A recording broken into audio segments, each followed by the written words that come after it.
This show is a proud member of the Exile Podcast Network.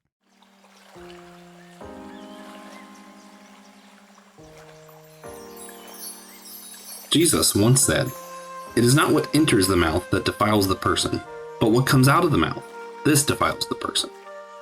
Lao Tzu once wrote, "The sage attends to the belly, and not to what he sees." This is Be Living Water, a show that seeks to find a way to imitate Christ that's beneficial to all and in conflict with none in our modern context. I am Joshua Noel, and I am a self-proclaimed Taoist Christian who seeks to be true to himself and true to Christ to the best of all of my abilities. I may not always be the smartest in the room. I'm not, usually. But I am committed to be honest about who I am and to look to both Christian and Taoist traditions for wisdom and sages, pastors, theologians. For wisdom from sages, pastors, theologians, and just smarter people who have come and paved the way before me. Daniel 1 introduces the book of Daniel, the book about exile and lasting victory with God. It discusses how 4 Hebrew children decided to go vegetarian for some really unknown reason. That chapter 1 is just, these kids want to be vegetarians. Now what? It's fascinating. So the book of Daniel as a whole is just weird. Very weird. Especially thinking about how I do and how I think, I would still say probably a majority of scholars. There is a lot more debate on the book of Daniel than some other books. People like my friend Christian and maybe more some people might consider like traditional thought, like Southern Baptist, Pentecostal kind of thoughts, or I think Catholics might be torn on this one too. The more traditional is a guy named Daniel wrote the book of Daniel about himself, 3 of his friends, and the prophecies at the end. People like me and many scholars, I won't say all, will read Daniel more as if it's a collection. So these were like folk tales that were told while the Israelites were in exile in Babylon. We talked some about that history last time, right? And these stories about these children and these heroes who stood up to all the various kings and apparently lived like over 100 years on that time, which just, again, not realistic, but it's fine. The thing that's interesting, though, so the way it's structured, it appears as though the stories in chapters 2, 3, 4, 5, 6 are meant to be what's called a chiastic structure with chapter 7, which is the first of the prophecies. Again, I think Daniel 7 is actually the purpose of the whole book, and we will eventually get to that. But the way 2 through 7 are set up is a chiastic structure where, even though I think 7 is the main point, so you see a lot of 7 reflected in 2. This is how chiastic structures work in the Bible, old Hebrew writings. 7 and 2 will reflect each other. 3, 6 are going to reflect each other. 4 and 5 are going to kind of be the center of what was the point of the narratives. And the point of the narratives is going to reveal, and this is why the whole book is weird, because that's how chiastic structure works. But that's just a small part of the book of Daniel, because you have chapter 1, you have chapters 8 through 12. I think that chiastic structure helps us see in 4 and 5 what was the point of Daniel 7. Daniel 1 serves as an introduction to the book, and especially an introduction to the narratives. Chapters 8 through 12 are further prophecies that I think are supposed to help us understand better chapter 7. It's going to be different aspects of what happened in 7 are kind of elucidated through these other prophecies later on in the book. I would say that all of these were probably separate, and that's why you see so many other stories of Daniel that weren't included in the book of Daniel that are still written pretty similarly. But I think there was a redactor who came along and compiled the story together into kind of like a anthology that we have today. Daniel 7 being the main point still, I believe. But you need chapter 1 to understand the narratives, to understand chapter 7. And chapter 1 is so weird because it serves as an introduction. It tells you a little bit of the history, what's going on, where does this book take place? Again, we talked about that last episode a little bit. And then it goes into telling a random story about these kids wouldn't eat meat. Hold up. We've read the Torah. We know old Hebrew law. They were allowed to eat meat. What are they doing here? They seemingly weren't denying the food specifically because of old Torah law. There was probably some other reason.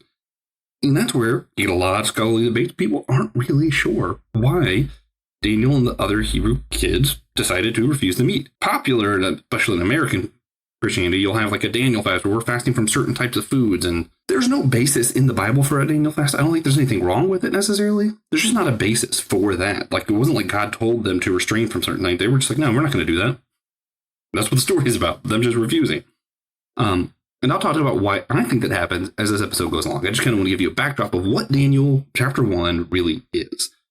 And I'm going to read the chapter like a good evangelical, which I technically am, part of the ELC CA, Evangelical Lutheran Church of America, even though I don't like using the term evangelical because how some people have twisted it these days. But we'll leave that alone for today. So Daniel 1, again, I think it's a lot of various short stories, folk tales, kind of like comic books. Like when you get like a graphic novel and some different comic books, mostly from one writer, but maybe a couple other are thrown in to make the story feel complete. That's kind of, I think, how Daniel came to be. And again, it really centers around food for some reason. And this intro is going to help us tell us who the characters are, what's the history behind it, set the stage for the fact that these are the Hebrew people in exile, what their exile was like, what they were experiencing, and then kind of tell us how, at least the redactor or author of Daniel, believes that God's people should behave while in a foreign land, a place that doesn't feel familiar to them. The story places the rest of the book in context of history, showing us what historical events was happening at the time concerning Egypt, Israel's exile, Babylonian takeovers, etc. And all that's really important. But not more important than the message. I don't want us to get so focused on, oh, well, he thinks it was a redactor, this person thinks it was an author, or this is historically when it happened. How does that make... There's a message in this book that I think is important that God has to share for all of us. And as a Taoist Christian, I think there's a lot of message of like, what does it mean to be true to myself in context where I'm being told that I can't be true to myself? What does it mean to be in harmony with others when others are being persecuted? Even my own people are being persecuted in front of me. I think, again, this relates to our own time, especially in American culture right now, because we do see a lot of people being subjugated in our country, being treated as less than, being marginalized in our own country. And what does it mean to stand with them? I think for Christians, it's a little weird. Because some people identify as Christians, but are kind of more this like Christian nationalist. We should have the power. Yeah, these people were putting them down because they're breaking the law, and that's what God would want somehow. And I don't understand how that's Christianity. Look at what's happening to people, even people who are breaking the law. I think that's okay. That just doesn't feel very Christian to me. For those who are more in my camp, who are like, yeah, the Christian thing to do is to help the marginalized, to feed the hungry, to house those with no home who are coming into our country. Even if they're coming illegally, we want to do something to help them. We live in a country right now where those Christians who have a mindset like my own might also feel a little out of place, a little like a fish out of water, which I'll be talking about soon on another podcast, This Mac Geekology, when I'm going to be reviewing Luca, one of Pixar's best. That's for another day. Great fish out of water story. Maybe a little too on the nose, but I like it. For now, though, we are going to talk about Daniel 1, and I'm actually going to read it, and I'm reading out of a physical book, so you might hear some page turns and, noises you don't usually get out of podcasts that I'm on, because I try to edit really well, but, again, trying to be authentic to myself and authentic to the scripture. I like, when it comes to certain kinds of books, like the Bible, I like having a physical book. And when it comes to this text in particular, I think it's important to read a translation, that was worked on by actual Hebrew scholars who are from the culture that this book helped bring about. So I'm reading out a physical copy of the New Jerusalem Bible. And the New Jerusalem Bible, it does have a New Testament too, which is really interesting, but mostly Hebrew scholars. And the focus of it wasn't to get word for word exact, but rather to get the type of literature more right. So like the poems rhymed the way that it was meant to rhyme if it was meant to rhyme, or structured the way that it was meant to be structured. The chiastic structure is easier to spot. So it's more on format than it is word for word literalism. But I think this translation is incredible, and I think it's really important to use for books like Daniel, Proverbs, Psalms. And again, if we're going to be trying to talk about being authentic, I think it's important to use a translation that was worked on from Hebrew scholars when talking about the book of Daniel. So, all that said, let's start the reading. Pause some along the way to just kind of emphasize certain points. But again, the beginning, we're really focusing on the history of where does this story take place. In the third year, the reign of Jehoiakim. Sorry, I'm not one of those guys who's good at being confident when reading words he doesn't know. Jehoiakim, king of Judah, Nebuchadnezzar, king of Babylon, marched on Jerusalem and besieged it.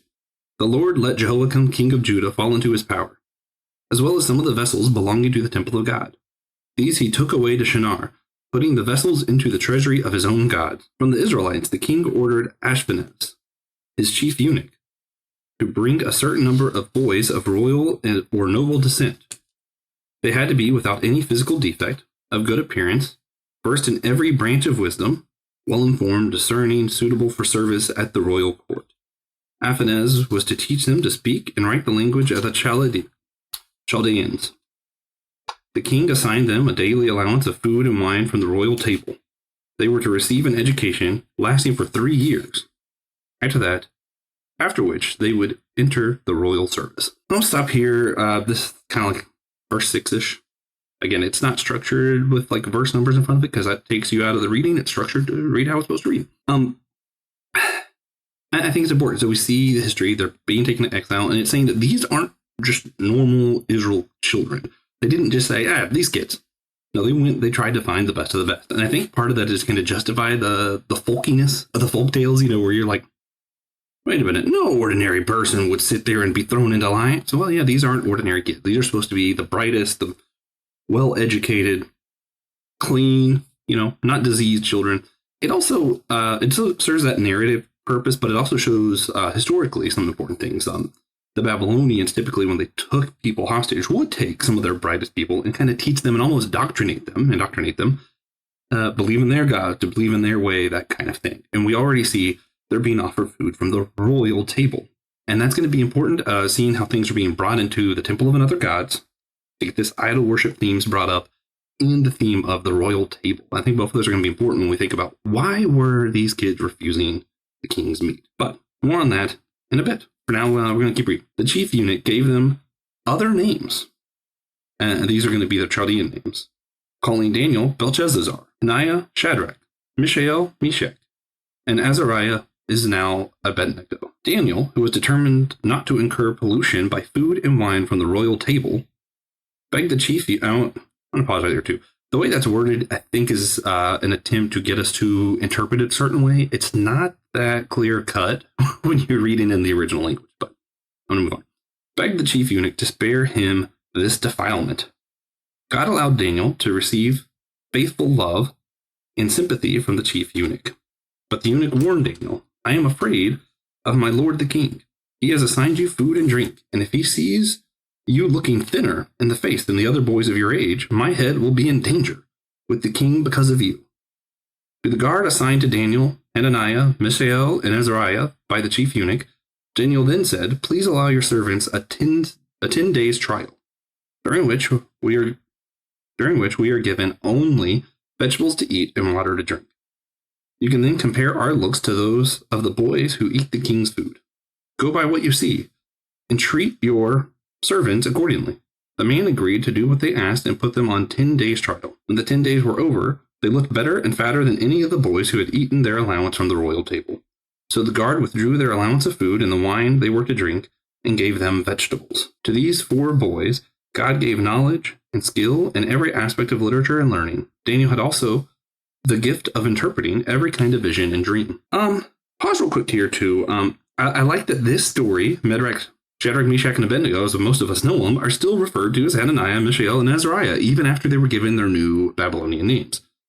Part of that is because in chapter 2, and this is crazy, the book of Daniel goes from being read in Hebrew, if you're reading the original language, to I think it's like chapter 2, verse 4, it switches to Aramaic. And then most of the stories, the narratives, are told in Aramaic. And that's meant to kind of show, even physically, from the format, I think the media kind of informs the message sometimes, is that even the medium itself, the text itself, is in captivity. It starts as Hebrew, very Hebrew book, and then it goes to Aramaic, the language that the Babylonians would have spoken. Yeah, that's really cool. But we'll talk more about that if we get to chapter 2 eventually, because, the way I'm doing this, we have no idea when or what I'm going to talk about. But for now, still doing Daniel, Les Miserables. We're talking more about this, but also I want to mention those who do the Daniel fast. Typically, what I've seen is they're doing it for blessings of the new year or something for themselves or their family. Whereas here, the fast, especially when reading through this translation, you see that what they were doing wasn't really a fast. Their dietary restrictions that they chose was more of a refusal of the king, refusal of the power. So I think if you were to do a Daniel fast, which again, not biblical, never says do fast, never uses the word fast here, it should be more of a not praying for the king, but rather praying for the people, praying for those to be strong enough to say no to your president, to say no to unjust laws, to say no to injustice going around you, to stand up for what's right in the face of government and anything else.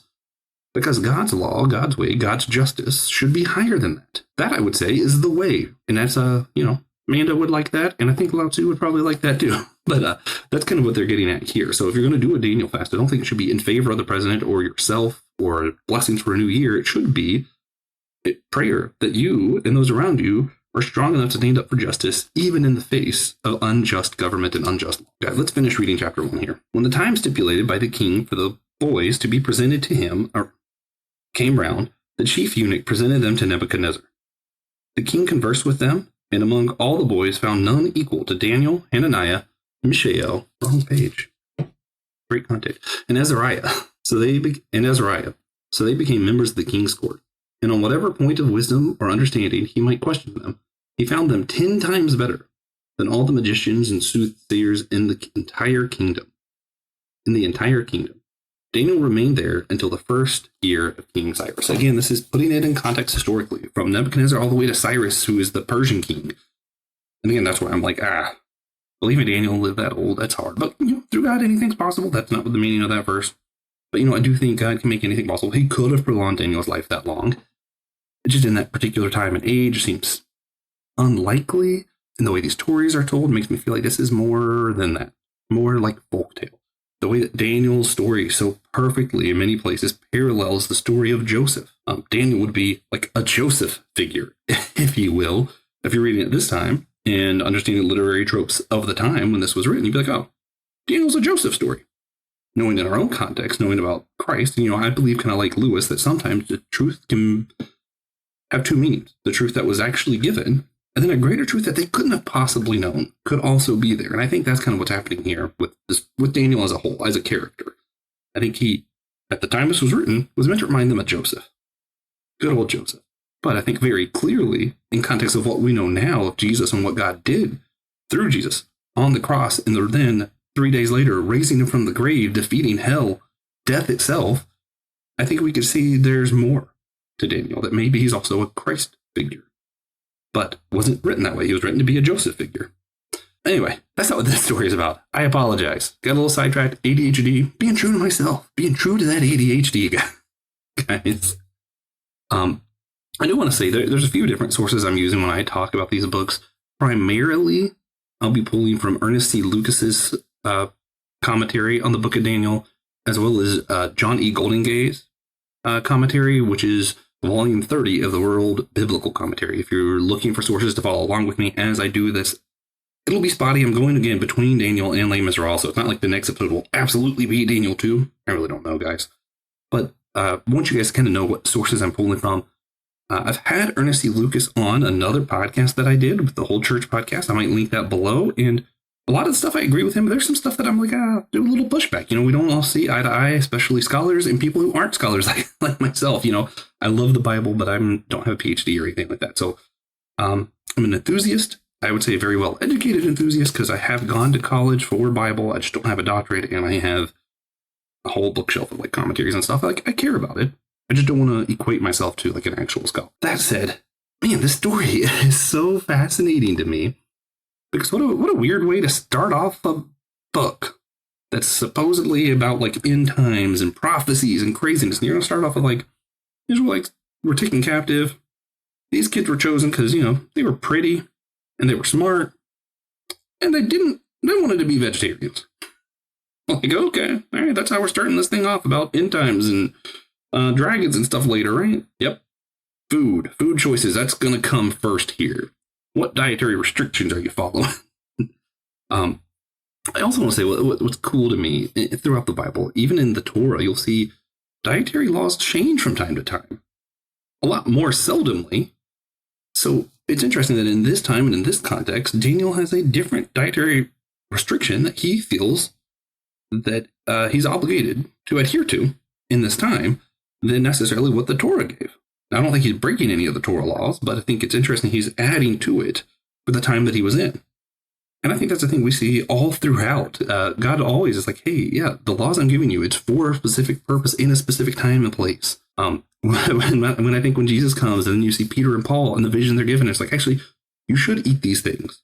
Peter's told in the New Testament, it's good to eat meat. It's good to do this because it's going to allow you to better commune with the Romans. It's going to allow you more to reach the Gentiles by not restricting yourself to these laws that your soul doesn't depend on. But then Paul says at a point, He's like, if eating meat offends my neighbor, I'm not going to do it. So different context actually should change what dietary restrictions we put on ourselves.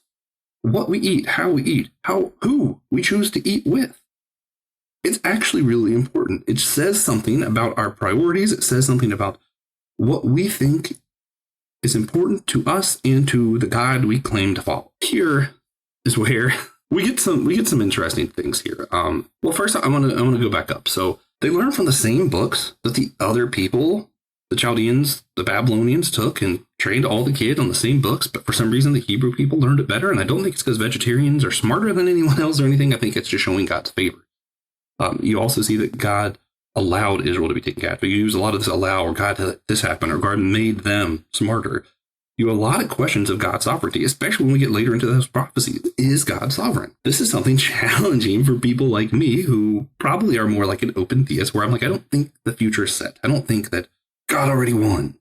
As much as I disagree with Tom Ward several times on the Whole Church podcast, check some of those episodes out. I do think there's something to this whole, like, no, God gave us freedom. Galatians 5:1 is for freedom. He set us free. I don't think God's trying to pull the strings and control us because, one, that's not very loving. And two, the world has too much hate, too much awful stuff in it for me to think that all loving God is completely in control. And yet you see stories like Daniel where it's kind of framed that way. And I think it's framed that way because it adds comfort. It allows us to feel that stability. But also, as uncomfortable as it might make me, I think there is still some truth to it. Again, I don't think that God's pulling all the strings and is completely capable of just mind controlling us all. We're not like mindless robots, but I think there's something to it. You see where God allowed them to be taken up. That makes me think that God could have probably worked with somebody that maybe was able to stop it, but the Israelites were choosing not to work with God, so God did not control them. I think that was what was happening here. God is not controlling them. They did not work with God, so they got held captive. I think there's a importance of participation with God if we're going to be doing God's work. We see that Daniel and them did an action first. They chose not to take the king's food. We'll discuss why that might be in a little bit, but they worked with God and God blessed them. We see the eunuch. His heart was open. He's not a Hebrew person. He's not one of the people of God, but he was open to showing compassion, and God worked with that willingness in the eunuch's heart. The eunuch of, Nebuchadnezzar's secretary. I don't know why he didn't have a lady secretary. Guess Babylonians were into that. So, in my mind, I always think of like older civilizations as just being more like, this is woman's job. But no, women didn't really, they were staying home, treated more like property. They weren't really given jobs. So eunuchs were the ones given these kind of jobs that I'm glad we live in a world now where we're not just making people eunuchs to be slaves, and we're not treating women as property and all that. But when I study these old cultures, sometimes I get confused. I'm like, wait a minute, are you treating women better or worse by doing this? I'm not really sure. That aside, sorry, side tangents galore. The sovereignty question is really important. I don't think we have a solid answer, but that's just how I'm viewing what God's doing in this chapter. I think we need to get to the food stuff. Why did Daniel and his friends choose not to participate with the king's food and wine? The way that the New Jerusalem Bible frames it very much sounds like they didn't want to take from the king's portion. And I think there's some merit to when you're looking into the original language of like, okay, that might be what's going on. But it also, again, remember that throwaway line at the beginning of things being brought into the Babylonians' gods' temples. So the two main thoughts amongst the scholars that I've read, commentaries that I'm digging in, either maybe the king's food and wine was once sacrificed to their gods and it has something to do with idol worship. And there's a lot about idol worship in the book of Daniel. That fits. That makes a lot of sense to me. The other one is it was solidarity. Daniel and the other boys here were taken out from their own people who were not being offered the king's food. They were being offered crumbs. They were being mistreated, marginalized, treated terribly. And that might be why Daniel and them said, no, if my people don't get the king's food, I am one with my people. I also will not be eating the king's meat. And I think that's powerful. I think both are powerful. I don't know which one might be more accurate. I think it is important that we don't idolize other gods. We don't participate in things that show that we don't participate in things that were meant for ungodly purposes. I like that. I really like this solidarity bit of their choosing to eat only vegetables because they know that the other Hebrew people are not getting to have the king's meat and the king's wine. And man, that speaks to me. How do I choose to eat? Am I sitting here eating the best food I can, knowing that ICE is no threat to me? All the things that Trump's doing probably won't affect me, knowing that there's people in the Middle East being killed. There are people taken off the streets unjustly in America. It's hard for me to want to eat the king's food. Now, that doesn't mean I want to eat worse food and, act like I'm poor when I'm not. No, that's not what I'm thinking. But certain things like 4th of July, I'm going to eat a good American cheeseburger and hot dog, and I probably will still do this. But it's challenging when I think about this story and the possibility of, like, what does solidarity mean? Do I really want to just eat all American meals and yeehaw, go America when America's acting the way it is? I don't think I do. But I do love a good cheeseburger, so that's where that gets hard. But, I think motives matter a lot. If I go to a Mexican restaurant and I participate in whatever's going on, am I trying to appropriate what's happening and belittling their culture like, oh, isn't that cute? Or am I trying to be in solidarity? Like, I want to experience this culture. I want to stand with you. I think that's a possibility. Maybe we take Taco Tuesday really serious because we want to stand with the Latino cult people who are being treated so poorly in our country. I think that's completely reasonable. That makes a lot of sense. I'm not saying we have to change our diets. I don't think that's a thing. Like, I don't do dog. But I think it's important that we do consciously think about, why am I eating what I'm eating? Should I take the time to use my dietary habits to stand in solidarity with someone else? I think it's a good thing to do if you can. Again, I'm not saying you have to. But I like that that's what the Daniel and them are doing here. And I think we can find ways to do that in our own time. Like, am I standing in solidarity? Am I turning a blind eye? Am I participating and celebrating a culture that's subjecting someone else? I think those are the three main things. I don't know if there are other options. It's easy to ignore what's happening in our country, what's happening around the world, because of the administration of America and American government right now. It's easy to ignore it if you're like me, lower middle class, live comfortable enough, not in a big city, so, probably not going to have to deal with riots. It's easy to ignore some of it. It's hard to say, you know what, take Taco Tuesday real serious because I want to be there with the Latino culture. And then I'm not going to go to like some restaurant that's like all fancied up. Maybe I'm going to find a taco truck where I know there's people who are part of this culture who feel the burden of being marginalized in our country. I'm going to go eat with them. I'm going to talk to them. I'm going to befriend them. There's no way there is not a better way to make friends than food and beer and wine and participating in meal.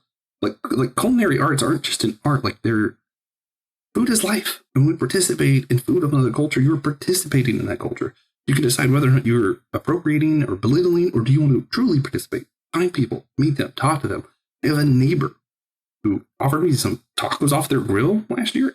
It was phenomenal. And I wish I was a more social person. I actually feel a little bit guilty about this. I wish I would talk to him more, learn more about it. Being in solidarity is important, and food is just such a good way of doing that. I do believe that, at least partially, the reason why Daniel then refused the king's food, not because the Torah demanded it. Torah does not demand them being vegetarians, but rather they were standing in solidarity. They were eating in solidarity with their people, with God's people. It's powerful, it's meaningful. We don't really know for sure if that's why they were doing it, but I like to think it might have been. Now, I mentioned we are reading Daniel alongside Les Miserables. And I've mentioned him several times. One of my favorite characters in Les Miserables is just from the very beginning of the novel. I think he's also in the play, maybe in the movie, not sure. Bishop Muriel is incredible. He is the priest who allowed Jean Valjean to steal from him, that set Jean Valjean's whole life on the trajectory that it is with throughout the narrative, which, again, Les Miserables is just an incredible story. But you have this bishop in a world, again, I want to pause, Victor Hugo also wrote The Hunchback of Notre Dame. It's not like he wasn't critical of the church. He was a Catholic who was extremely critical of other Catholics. He was extremely critical of world government and thought that there was something more. Again, we talked more about Victor Hugo last episode. I won't just bore you with that, but I want you to understand he's not just saying, oh, church is good. When he tells the beginning of Les Miserables, there's a lot of characters in the church who are just awful, who are just taking advantage of people, who are treating their power and status they get from being ministers like a privilege. Like they were like, oh yeah, hey, I get this. I want the power. I want this privilege that I get for being a man of God. But Bishop Muriel, who one of my biggest inspirations for my own life, truly, and I'll never live up to. One of the coolest things he does early on, they're looking for people, for a place to put hospitalized people. These people who need healing, they need a place to stay while they're recuperating from battle wounds, whatever, sickness, disease. I don't remember the exact details, sorry. And they were like, there's no place for them. And Bishop Muriel straight up is like, what about right here? Like, that's your bishop's residence. You get this nice fancy house because you're a bishop. That's not a place for them. He just offers up his house, these people, so they could use his nice bishop residence that he got for earning his way to be a bishop for healing, while he went and got a lowly home. He lived amongst the poor. He hung out with those who were suffering, who were needy. That's where he spent his time, because he gave up his nice fancy home to the sick. That's someone I want to be like. That's someone I want to model myself after. That's someone who found a way to live in harmony. He's not clinging on to the items and material of this world, which again, that's more Buddhist ideas, even, of like not holding too tight to our things here, because none of it really matters. Learning to let go. Why? Bishop Muriel wanted to live in harmony. He wanted to see everyone thrive, to have love. This is the way, the Tao. Again, he's a Christian bishop in a world where they weren't all good, but this one was. Why? Because he chose to live in solidarity with those who were belittled, who were needy, or suffering. Why did Daniel and his friends choose not to eat from the king's table? It may have had something to do with idols. I want to keep that open. I'm not saying that this is the reason, but I do think, and then this translation really speaks to it, strong chance that they were standing in solidarity with the other Hebrew people, saying, if you don't get to eat from the king's table, I won't either. So this year, I think, hey, let's super celebrate Cinco de Mayo, which I know that's not really the one that they celebrate. Find holidays from our Mexican neighbors, our Puerto Rican neighbors, our Salvadorian neighbors. Let's celebrate some of their holidays this year. And maybe even put aside some of our own. I'm not saying it has to be 4th of July. That's a big one. Family gets together. I'm all for family. Let's find ways that our eating habits can be more in tune with those who are suffering, who feel like they've been belittled and marginalized. Even if you don't think they've really been marginalized, they're being treated the same as everyone else. Well, if they feel like it, though, we could still stand in solidarity by our eating choices. Lao Tzu spoke a little bit more to this. I want to get into, because food isn't, it can be a way of solidarity. It can be a form of identity. Granny's chicken for me, that's part of what it means to be part of my family is, Granny's chicken, Annette's turkey and dumplings. Like, there's these foods that I'm like, that's part of what it means to be a Noel. Part of what it means to be someone who lives in the South is bacon, eggs, gravy, right? Like probably grits, but I don't like grits. Sweet tea. That's the thing. It's part of what it means to be someone who lives where I live. I think it's important to understand how impactful food and drink is to the culture we live in. And then make conscious, be intentional about our choices. If meat offends your neighbor, don't eat meat. If I say, if I have someone over and they're allergic to something, don't serve that food. That seems pretty obvious. Christian, good friend of mine, he comes over now. I've learned this the hard way. I'm not going to get to cook a lot of vegetables. I probably am going to cook more meats and cheese and stuff, because that's what he eats.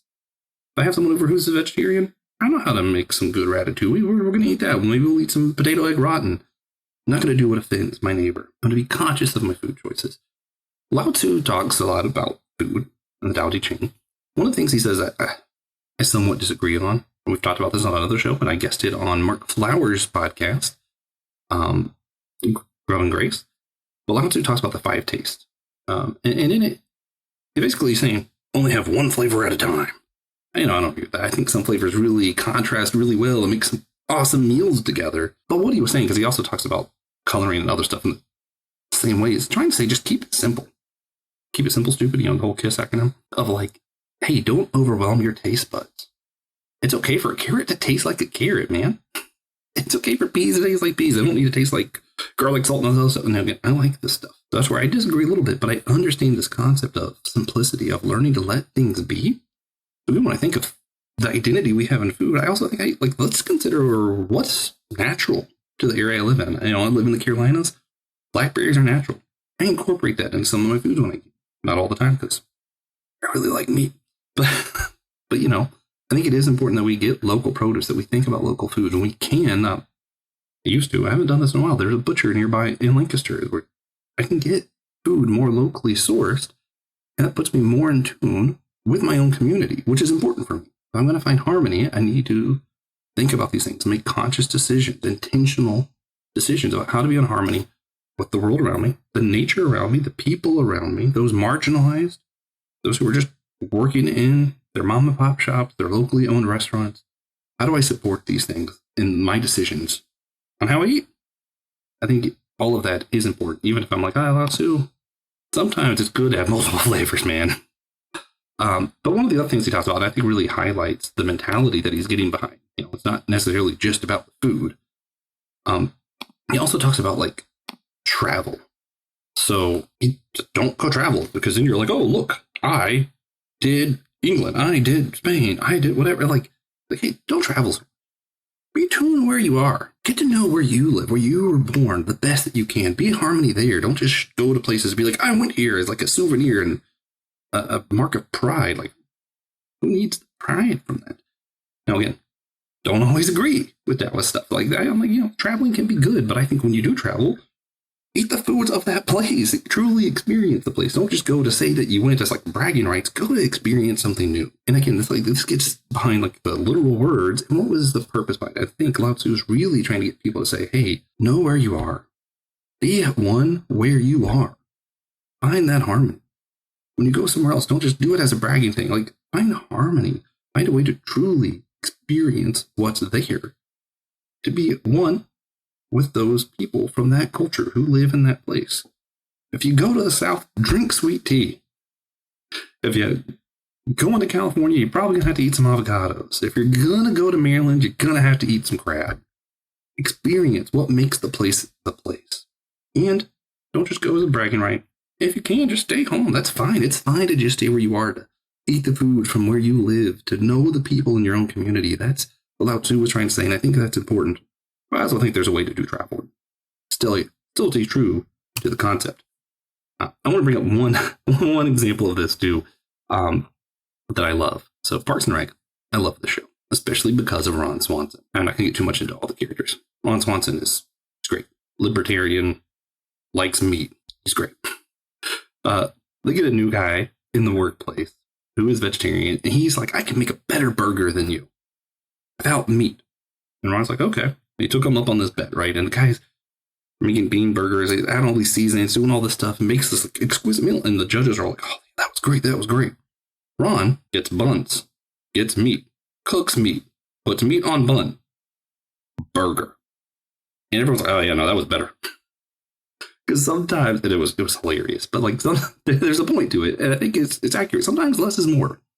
It's okay for a burger to be a burger and not have to be like a garlic black bean something burger. Like, let a burger be a burger sometimes, guys. And it's coming from a guy who I love going to a place called Mugshots in Alabama, Louisiana, that kind of place, and it has like peanut butter and jelly burger, and it has a breakfast burger. All this, and I love that stuff. It's fun sometimes. But when I'm at home cooking for myself, I don't even like condiments. I want my burger to be a burger. And I'm not saying that that's super important. I don't think that's a super spiritual practice or anything. But I do think it's important for us to remember, keep things simple.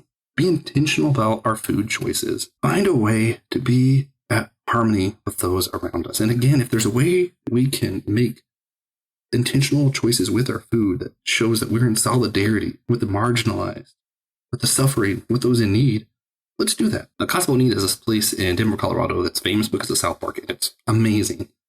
It shut down during COVID. It was reopened by the creators of South Park. And one of the things that they did, I really love, they hired people from Latina countries who were genuinely able to represent Latin culture in this restaurant. That's also kind of just a souvenir, place for tourists. But I like that they did it intentional, treating these people well, paying them well. That's incredible. And that's what it's all about. Like, when we go out to eat, be authentic. Don't go to a place that's just a gimmick. When you're eating at home, maybe try to use a few more local foods, produce, meat, whatever. And when we're celebrating with our food for holidays or whatever else, think about, what is it we're really celebrating? What is it that we're saying we're okay with when we take this food? Am I okay with what America's doing around the world? And is my celebrating Memorial Day showing that I'm okay with it? Or is it just like trying to be a family? I think it's important to really think about our intentions. Am I taking the time to participate in Latin culture, knowing what the people are going through who are marginalized in my country today? Am I taking the time to eat foods like Middle East foods, like Lebanese food's great, knowing what the American government is doing to those people overseas? I think it's important that we do decide to participate in these cultures when we can, not just to say, oh, look, I hate Mexican, but rather be like, I got to know this culture a little bit better, people a little bit better in my community who are experiencing real pain, suffering, fear. Food is a powerful, powerful thing when we're intentional about it, like Daniel and his friends were. So, hope you enjoy Daniel 1 and my food rants for the day, guys.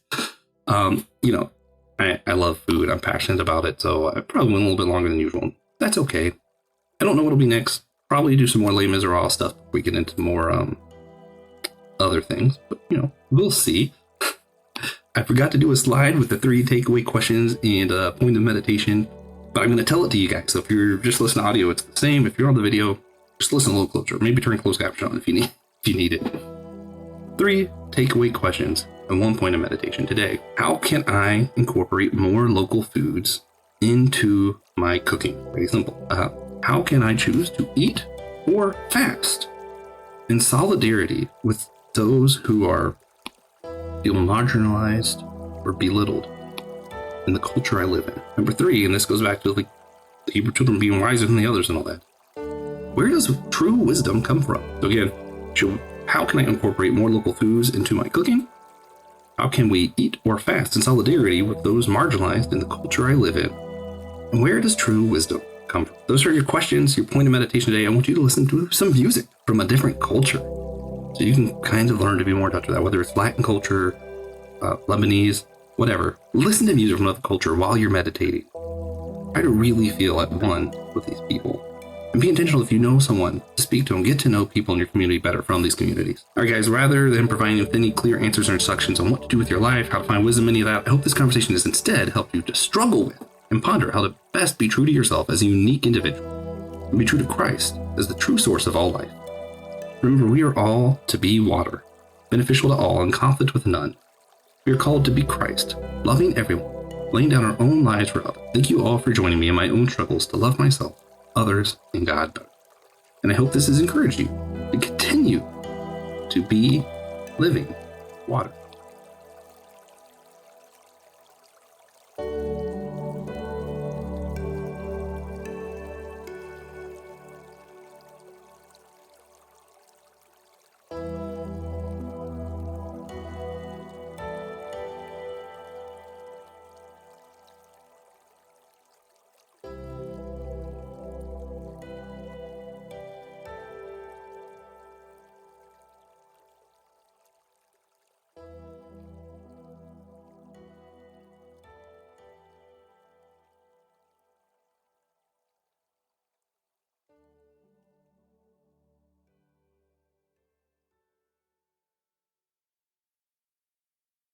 This show is a proud member of the Exile Podcast Network.